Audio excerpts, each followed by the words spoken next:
The official game of the 24 Hours of Le Mans and FIA WEC is nearly here. Finally, at last, all the hypercars, the tracks, cooperative endurance events and multiplayer racing at night, in the rain, it's all here. Le Mans Ultimate is releasing 20th February and it's early access. Let's dive into the latest details. Here's everything you need to know ahead of its much anticipated launch. Welcome back to Overtake. I'm sure you've been waiting for the new licensed simulator for endurance racing. Now we have a significant update on what to expect when it releases 20 days from now. There's a lot to go through. Since its announcement last year and preview at the actual 24 Hours of Le Mans event, we've been looking forward to seeing what rFactor 2 developer Studio 397 has been able to do under the stewardship of Motorsport Games. Hence Le Mans Ultimate using the same basic technology from rFactor 2, but on paper improving several areas. The title was originally scheduled for December 2023 release. This was then delayed to 20th February 2024. It thankfully stays on that date, but it will now be released in early access with fewer features than initially expected. Updates and additional features are promised for a later date. With this change, it's important to run through what you can get at launch and what is planned to arrive later. It's not just the Blue Ribbon French event, but the FIA World Endurance Championship. As a result, the entire grid from the 2023 season is included from day one.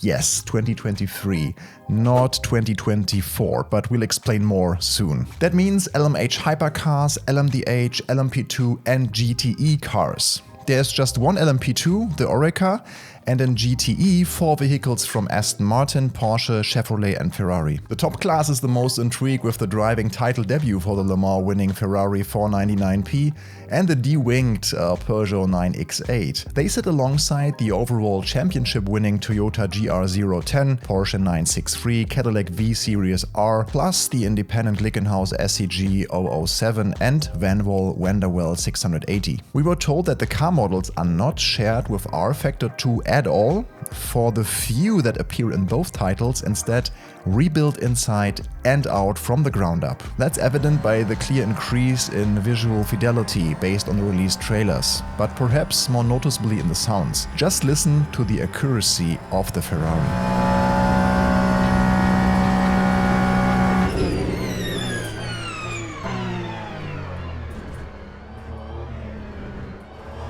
One car that is said to be missing, however, is the Garage 56 modified Chevrolet NASCAR that competed in the Centenary 24 Hours of Le Mans as a special entry. If you don't want to miss Overtake videos in the future, on the other hand, make sure to like that video, subscribe and hit that bell. One more thing to mention, the livery department was working a lot. There will be over 100 liveries for the 12 included cars. The venues for that season will also be included in laser-scanned glory. That means Sebring, Portimao's Algarve International Circuit, Spa-Francorchamps with the latest layout, Monza, Fuji Speedway, Bahrain and of course Circuit de la Sarthe. All tracks will feature dynamic weather and time of date. The track surface will feature an upgrade to the already excellent Railroad 2.0 technology seen in Studio 397's previous work, which sees the surface rubber up over longer race distances and of course over a race weekend. The cars will now also doing similar with fresh dirt effects to represent the roughness of endurance racing. Another small item worth noting is that you'll be able to hear the race director. It's voiced by Eduardo Freitas, the former real-world race director of the WEC, alongside a spotter voiced by motorsport commentator Piers Prior.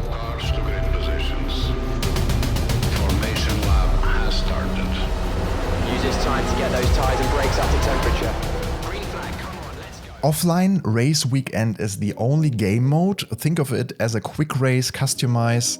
You'll be able to set your ideal event settings against the AI, even multi-class. Online, the race control platform debuted in rFactor 2 is now part of Le Mans Ultimate. That means native rank daily races of various length and car classes will be available immediately. We expect the events to be split into 3 main tranches: beginner, intermediate and advanced, plus the ability to host special special events. The online features are set to expand over time. Speaking of which, we must mention which features have not made the initial cut but are confirmed to be in active development. We hope these arrive later, although when is not clear presently. A big one for our community is VR. It won't be there at launch, but it will follow according to the development team.